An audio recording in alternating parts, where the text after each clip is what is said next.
Urban FM 104.5. Urban FM 104.5. On part avec Jean-Paul. Jean-Paul, bonjour. Bonjour la fraîche. Comment tu vas ce matin? Ça va très bien. Il y a la forme. Oui. Alors, on part combien d'années en arrière?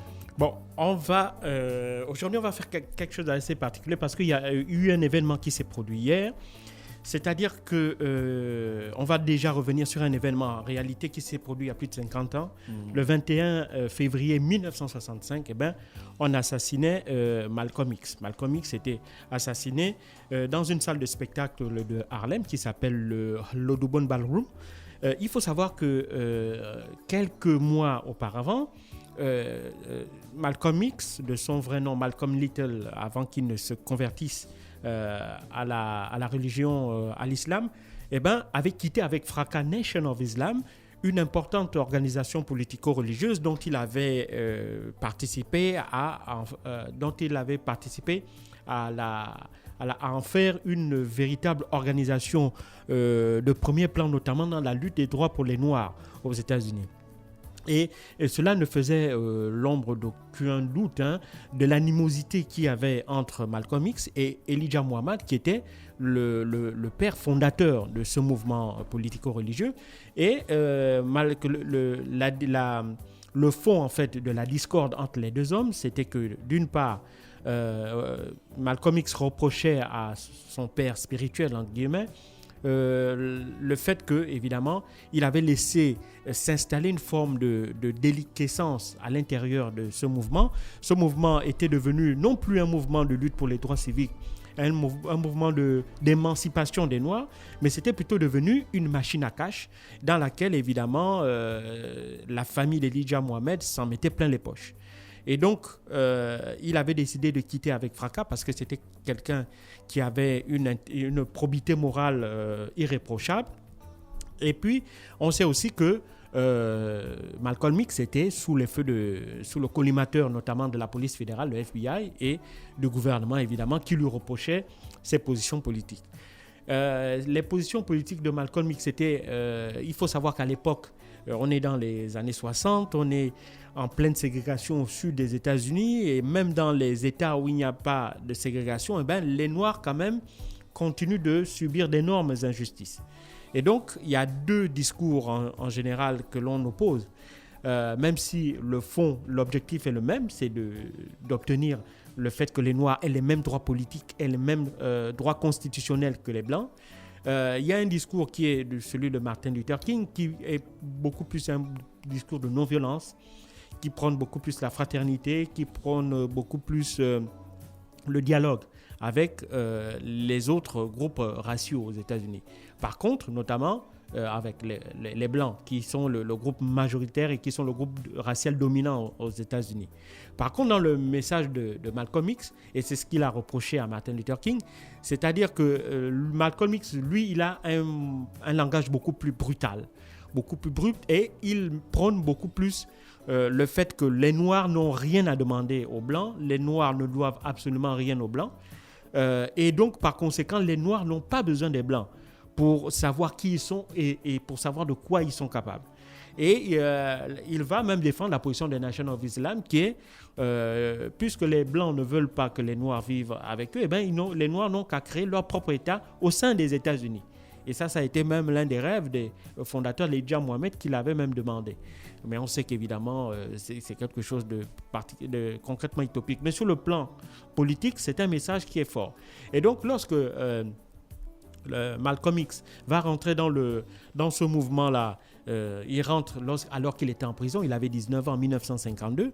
C'est en prison après avoir connu un passé trouble de malfrats, de bandits, de receleurs, de proxénétistes et autres, qu'il est condamné à 5 ans d'emprisonnement. Et en prison là-bas, il va être approché par les membres de Nation of Islam.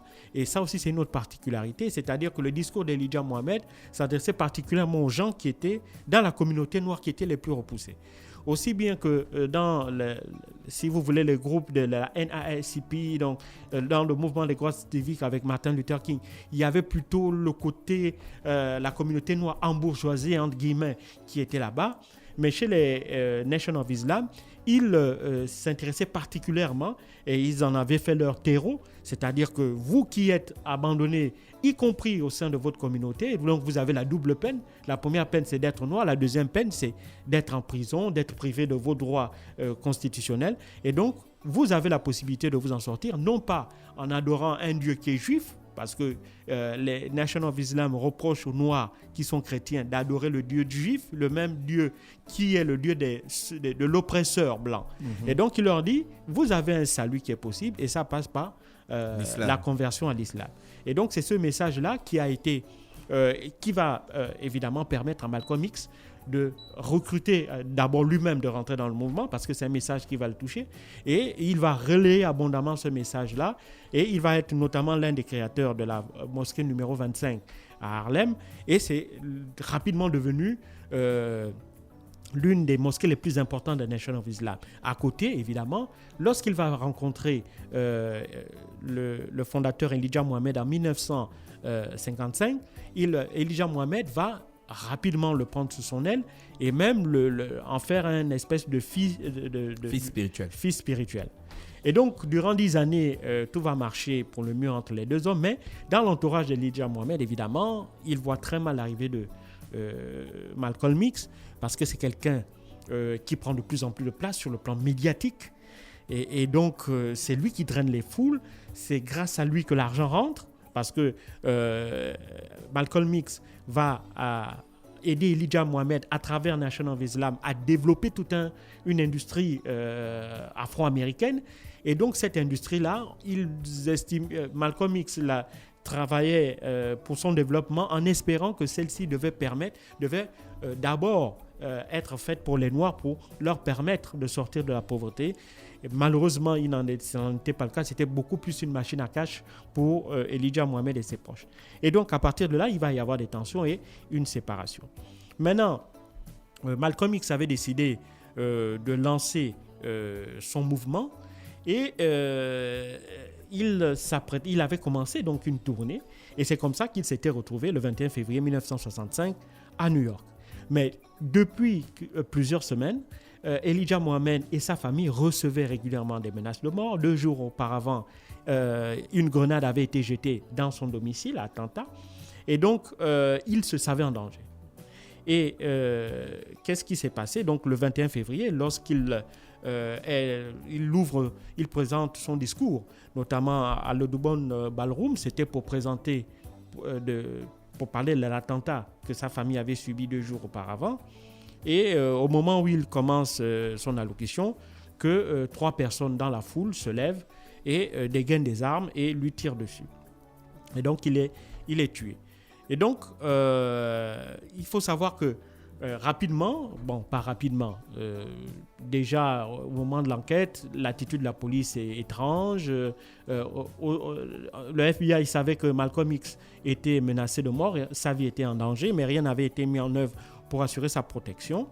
Et donc, quelques mois après son assassinat, 3 personnes sont arrêtées pour le meurtre de Malcolm X. Il s'agit de Norman Butler, de Thomas Johnson et de Mohamed Aziz, 3 membres des Nation of Islam.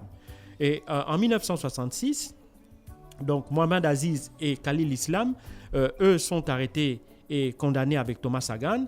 On les accuse d'être les auteurs du meurtre de Malcolm X. Et ils sont condamnés rapidement. Ils sont condamnés à perpétuité.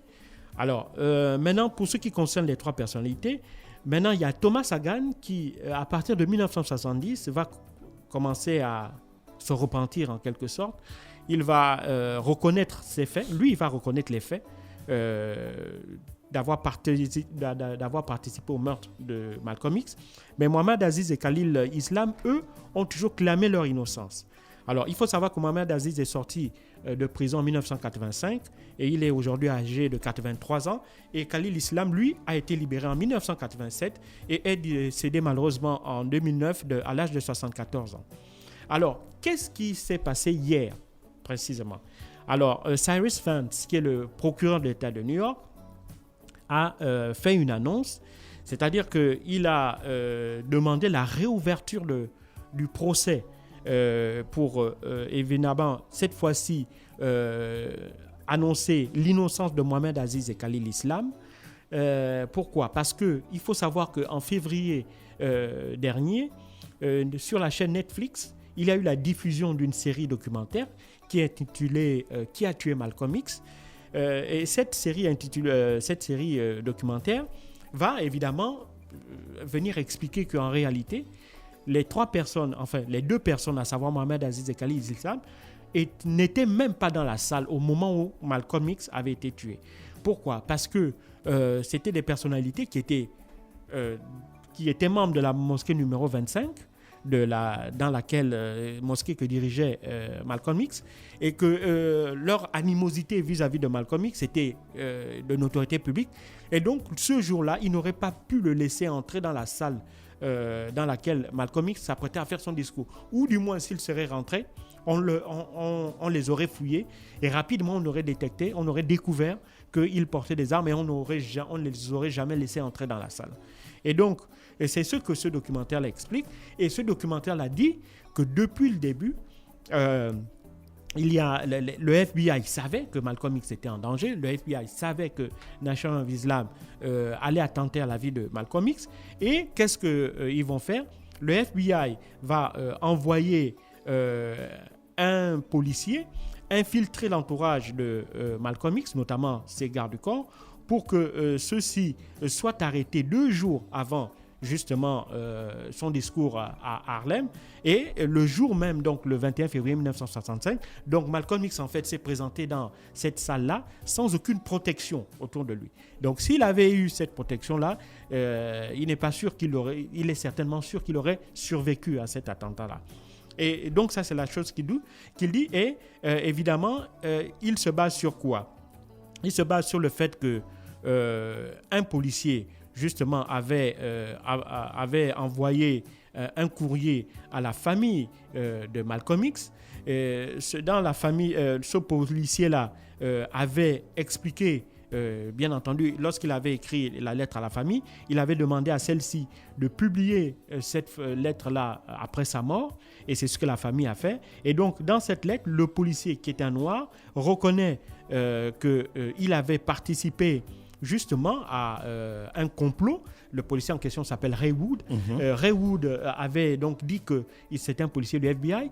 Et dans cette lettre-là, il a reconnu avoir participé à une opération organisée par le FBI pour neutraliser l'entourage sécuritaire, enfin l'entourage qui était chargé de la sécurité de Malcolm X, pour que ce jour-là, celui-ci soit sans aucune protection autour de lui.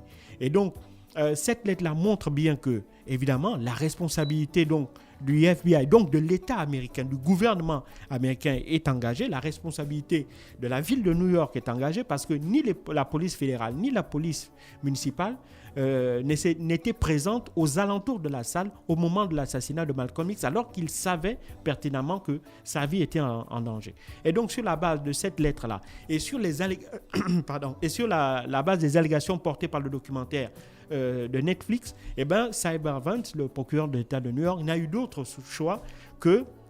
Donc le gars, il peut se baser sur un document semi-virtuel, parce qu'on peut le dire comme ça. Oui. Les documentaires de Netflix, c'est des reconstitutions.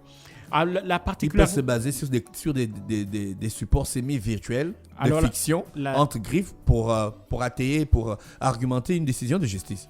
Aux États-Unis, c'est possible, parce que si la base...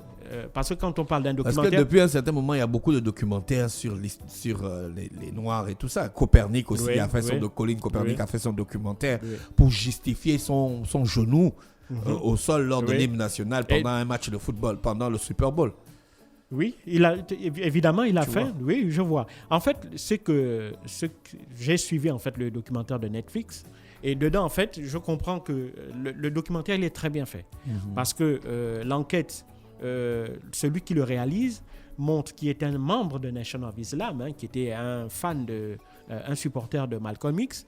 Lui, il est parti sur le fait que tout au long de sa vie, parce que ça s'est quand même passé à plus de 50 ans, c'est que tout au long de sa vie, là, dans la communauté en fait de Nation of Islam, ils ont toujours su que ceux qu'on avait inculpés en dehors de Thomas Sagan du meurtre de Malcolm X n'étaient pas les meurtriers. Et donc lui s'est dit qu'en tant que musulman, et comme l'islam enseigne la vérité, il ne lui était pas possible de continuer d'accepter ce mensonge-là. Et donc, il va travailler à rechercher la vérité. Dedans, il ne dit pas qui a tué Malcolm X, mais il fait seulement la démonstration que ceux que l'on accuse d'être les assassins de Malcolm X ne sont pas les auteurs de ce meurtre-là, à l'exception de Thomas Sagan, et que justement, la justice doit travailler désormais à traquer les vrais auteurs de la mort de Malcolm X. Et donc, qui se base sur les rapports de police. Pour lui, l'enquête avait été totalement bâclée. Il se base sur les témoignages oculaires, parce que la plupart des témoins disent que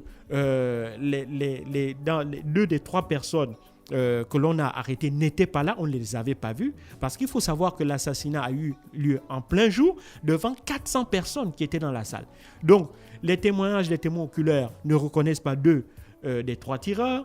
Il était de notoriété publique que les personnes qu'on a arrêtées ne pouvaient pas techniquement être dans la salle parce qu'ils n'auraient jamais pu y accéder.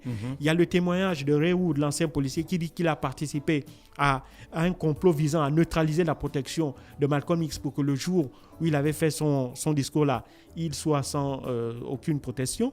Et puis il y a l'attitude des policiers le jour du meurtre. Aucun policier n'est jusqu'à 2 pâtés de maison aux alentours du lieu, alors qu'en général, on sait que Malcolm X, comme on considère que c'est une personnalité subversive, entre guillemets, en général, lorsqu'il arrivait dans une ville, il y avait un gros déploiement de forces de police. Donc, il n'y a pas de déploiement. Donc, tous ces éléments-là créent un faisceau de présomption qui amène à penser que, il y a le complot en fait ne se limite pas seulement à Nation of Islam, mais c'est un complot plus vaste. Et deuxièmement, national. Voilà, deuxièmement, ceux que l'on accuse, 2 des 3 tireurs que l'on accuse d'être les auteurs ne le sont pas, puisque l'un des 3 les a disculpés et cette disculpation est renforcée par les témoins oculaires qui vivent encore, parce qu'il a retrouvé beaucoup de témoins oculaires qui étaient là dans cette salle, et tous sont unanimes, ce ne sont pas ces gens-là. Voilà, donc c'est tout ça qui a amené le procureur d'État de New York à réouvrir l'enquête. Et après 22 mois d'enquête, aidé en cela par une ONG qui s'occupe justement à disculper les personnes qui sont condamnées à mort, ils sont arrivés à la conclusion que effectivement ces 2 personnalités-là n'étaient pas les auteurs et donc ont été blanchis du meurtre de Malcolm X. Merci Jean-Paul qui revenait sur le brin d'histoire ce matin sur les 104.5 Urban FM, la station urbaine dans le Darfresh Money. On fait un tour en musique et on se retrouve juste derrière. Urban FM 104.5.